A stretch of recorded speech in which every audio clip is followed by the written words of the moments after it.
Doação de órgãos, um tema muito atual e sempre polêmico. Como deve ser feita a doação, em que situações ela é permitida? Para saber mais sobre isso, eu vou conversar com o Dr. Luiz Fernando Moreira, que é advogado especialista em direito de saúde. Dr. Fernando, para haver a doação de órgãos, é necessário uma autorização da família? Sim.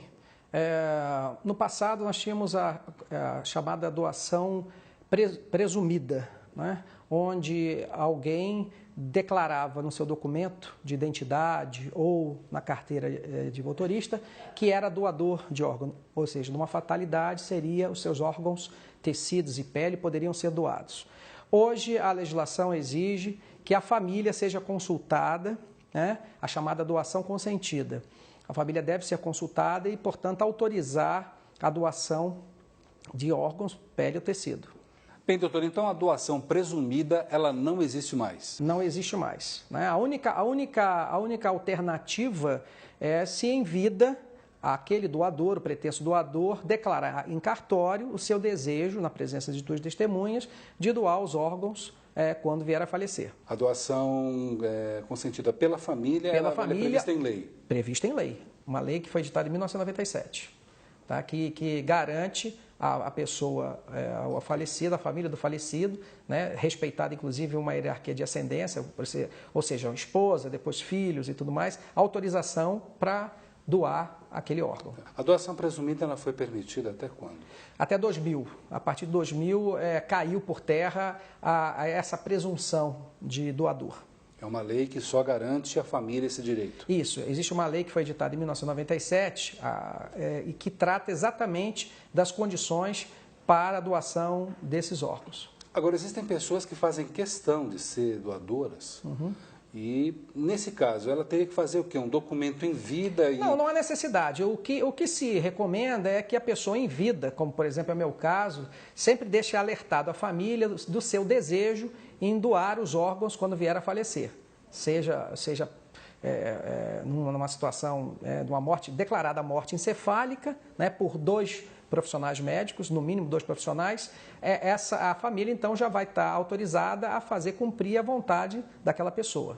E quando a família não quer doar o órgão, mas aquele ente falecido, quando vivo, ele manifestava essa vontade, para que essa vontade seja respeitada, o que então ele é melhor fazer? que ele em vida expresse esse desejo através de uma declaração firmada em cartório. Tem que ser firmada em cartório. Em cartório na presença de duas testemunhas. Bom, uma outra questão que envolve aí os órgãos é o tráfico, né? O tráfico hoje ainda existe, é intenso, é preciso ter muito cuidado com isso. Infelizmente, nós vivemos num país cuja parte da população ainda tem uma questão de miserabilidade muito intensa, né? Daí porque, às vezes, você conhece casos de pessoas que anunciam até em jornais que estão vendendo um rim, né, uma parte do fígado, essas coisas aí que são lamentáveis. Mas o que a gente tem que deixar claro aqui é que as pessoas se tranquilizem, as famílias se tranquilizem com relação a essa questão de que havia muito receio antigamente, quando uma pessoa entrasse numa urgência ou emergência de um hospital, de que a pessoa seria levada a óbito por interesses que estariam por trás, interesses econômicos que estariam por trás daquilo. Ou seja, eu vou abreviar a vida dessa pessoa para ficar com órgão, tecido. A legislação é muito clara. Os profissionais que lidam com atendimento no setor, no pronto-socorro, no setor de emergência, não serão os mesmos profissionais que vão ser acionados para retirar esses órgãos. Ou seja, não há nenhuma comunicação entre esses profissionais. Então, certamente, se decretada a morte encefálica, essa morte ela tem que ser decretada através de prévios exames, ou seja, tem que ter realmente segurança absoluta de que aquela pessoa, de fato, já está morta, né? A partir daí é acionada a Secretaria de Estado e que vai direcionar uma equipe que vai fazer a retirada do órgão e vai acionar, então, a lista que tem ali de pessoas receptoras que estão aguardando receber aquele órgão. Então, nós temos que desmistificar essa ideia de que eu não vou ser doador, eu não vou deixar em vida esse meu desejo, porque pode acontecer de eu ter um acidente, né? Normalmente o que acontece é isso, é uma pessoa sã, um motociclista que cai da moto, bate com a cabeça, acaba tendo a morte decretada. Uma pessoa que tem um AVC e que goza de boa saúde, mas teve um AVC e também tem essa situação. Então tem que deixar claro que isso aí não ocorre no Brasil. O Brasil tem uma legislação muito séria em relação à questão da doação de órgãos. No caso da família que não quis doar os órgãos do seu ente falecido, e ela descobre que foi retirado algum órgão, como é que ela deve proceder? E aí certamente ela vai ajuizar uma ação contra quem foi o responsável, seja ele um hospital público ou privado, e os responsáveis, os médicos que fizeram aquela retirada, né? Mas isso aí, a meu ver, esse aí é um caso assim, muito anormal, que vai ser uma coisa extraordinária, porque da forma como hoje está montado o sistema, não é para ocorrer isso, ao contrário. Isso é muito sério, né?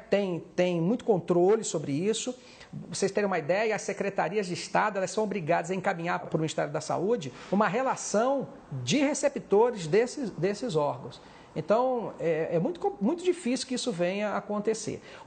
Outro mito também que se tem é com relação a desfigurar o doador. O doador faleceu, eu não quero que ele seja desfigurado e tal. Obviamente que quem vai lidar com isso aí vão ser profissionais médicos. Eles vão retirar os órgãos, a pele ou o tecido e vão colocar e vão fazer de uma tal maneira que não vai aparecer, para uma questão de sepultamento ou cremação, não vai aparecer, não vai ficar claramente uma questão de córnea, não vai aparecer. Então, é tolice acreditar que a pessoa vai ter algum problema né, quanto à figura daquela pessoa, quanto à imagem daquela pessoa e tal. Então, as pessoas precisam saber disso. E a importância da doação de órgãos? Olha, da mesma forma que eu sou a doadora, eu posso um dia vir a ser receptor, como você também. Então, a gente faz um apelo para que as pessoas entendam que isso é muito importante. Tem muitas pessoas hoje em fila de espera para córneas, né, para coração, para fígado, para pulmão, que precisam receber esses órgãos. Então, a solidariedade, né, o nosso espírito cidadão tem que prevalecer. Ou seja, eu tenho que me colocar no lugar daquela pessoa que algum dia vai precisar de atendimento, de um transplante. O senhor falou em lista de espera. Como é que está essa lista hoje? Como é que ela funciona? Essas listas são feitas tanto a nível estadual como a nível nacional. Então, como é que se procede? Havendo uma situação de alguém que veio a falecer, teve morte encefálica decretada, o que vai acontecer? Primeiro, procura-se naquela região se existe pessoas ali com condição de receber aquele órgão. Aí vai ter que se avaliar a questão da compatibilidade, né? Em que estado está aquela pessoa e tudo mais. Se aquela pessoa não tem condição, se aquelas pessoas daquela região, daquele estado não têm condição de receber aquele órgão, é feita uma comunicação a nível nacional, na central nacional aqui, que vai acompanhar e vai tentar direcionar aquele órgão para alguém, né? Agora, o que tem que se deixar claro é o seguinte, a preferência é sempre para aquelas pessoas que residem na região. Por quê? Porque tem a questão da conservação do órgão. Então, você imagina, primeiro nós temos que verificar a questão da disponibilidade de voo para colocar aquele órgão dentro de um recipiente com gelo e encaminhar aquele órgão para um outro estado, né? Às vezes acontece alguém que veio a falecer no Acre, por exemplo, e tem um órgão para ser doado, mas se não for aproveitado no Acre, dificilmente vai ser aproveitado em outro estado, porque a disponibilidade de voo, por exemplo, é muito complicado isso. Então, a central ela vai fazer essa análise. A questão de compatibilidade, a questão da distância, da malha aérea disponível para poder levar esse órgão para outro local. Então, tudo isso é avaliado e aí escolhido para quem vai ser feita essa doação. Esse sistema hoje, ele atingiu o seu auge, o seu melhor ponto, ou ainda há aspectos que precisam ser melhorados? É óbvio que sim, precisam ser melhorados. Agora, em números absolutos, o Brasil é hoje o segundo país no mundo em termos de doação. Ele só perde para os Estados Unidos da América. Agora, precisa ser melhorado em que sentido? Nos atendimentos de pronto-socorro. Por quê? Porque normalmente, quando acontece uma situação dessa natureza, a pessoa cai de uma moto, sofre uma colisão, é atropelada, ela é levada imediatamente para uma emergência de um hospital. Se naquele hospital não tiver uma equipe preparada para identificar essa situação, decretar, na verdade, fazer os exames, decretar a morte encefálica, chamar a família e convencer a família a fazer essa doação, isso tem que ser feito rapidamente, você perde o órgão. Então tem muitos órgãos sendo, na verdade, aí desprezados ou não colhidos em razão exatamente dessa falta de estrutura que nós temos, infelizmente, nos nossos hospitais.